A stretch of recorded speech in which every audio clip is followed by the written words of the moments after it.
గురుగారు, చాలా మంది తల్లిదండ్రులకి వాళ్ళ పిల్లలు ఫస్ట్ ర్యాంక్ రావాలి అనుకుంటూ ఉంటారు.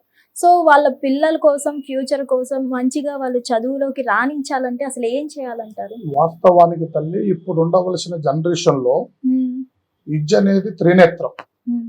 చదువుతో అన్ని విధాలుగా మనిషి సమస్తాన్ని దాటి వెళ్ళిపోతూ ఉన్నాడు. అవును. విద్యలో కొంతమంది అన్ని రకాలుగా చదువుతున్నా జ్ఞాపక శక్తి తగ్గిపోతూ ఉంటుంది. హ్మ్.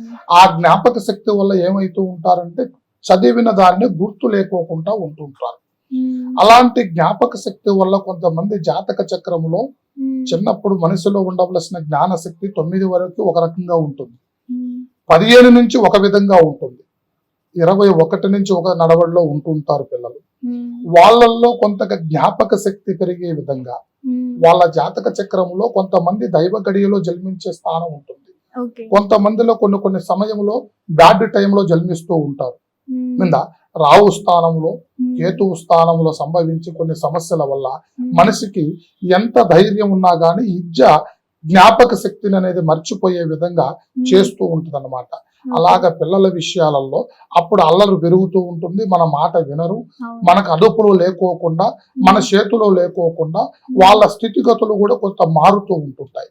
ఓకే. చదువును కూడా అశ్రద్ధ చేసేసి హ్మ్. కొంత స్నేహంలో బ్యాడ్ గా వెళ్ళిపోతూ మనసులలో అటంకులు కొన్ని ఏర్పడిపోయి హ్మ్. తల్లిదండ్రుల మాట కూడా లెక్క చేయకోకుండా కొన్ని అటంకుల పాలైపోయి పిల్లలు తల్లిదండ్రుల్ని చాలా ఇబ్బంది పెడుతూ ఉంటారు. అవును. అలాంటి పిల్లలలో కూడా హ్మ్. చదువును బట్టి అన్ని విధాలుగా రాణించే విధంగా, హ్మ్. జ్ఞాపక శక్తిని ఉండే విధంగా హ్మ్. సరస్వతి బంధన.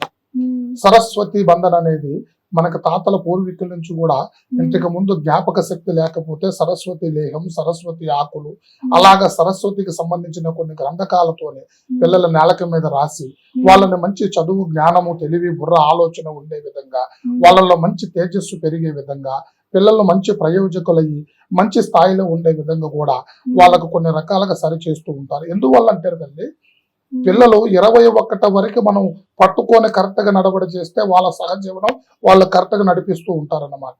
మనం ఎప్పుడైతే పిల్లల్ని చేజార్చుకొని వాళ్ళ మీద అశ్రద్ధ అయితే ఎప్పుడైతే చూపిస్తూ ఉంటామో కొంత బ్యాడ్ దారులకు వెళ్ళిపోయి మనసులు అటంకులు పాలైపోయి కొంత చెడు స్నేహాలకు పోయి కొన్ని చెడుకు అలవాటైపోయి చెడు బానిసలైపోయి మన చేతికి రాకోకుండా కొన్ని రకాల ఇబ్బందులు పడుతూ ఉంటారు. అలాంటి వాళ్ళల్లోనే గ్రహస్థితి ప్రభావం ఎలా ఉందనేది మనం ముఖ్యంగా తెలుసుకోవాలి. వాళ్ళ కుటుంబ స్థితిని బట్టి వాళ్ళకి ఎంతవరకు మనసులలో కొన్ని మన్ననలు ఉన్నాయి, పిల్లల నుంచి ఎలాంటి ఎఫెక్ట్ పడుతుంది అనేది ముందు వాళ్ళు తెలుసుకోవాలి.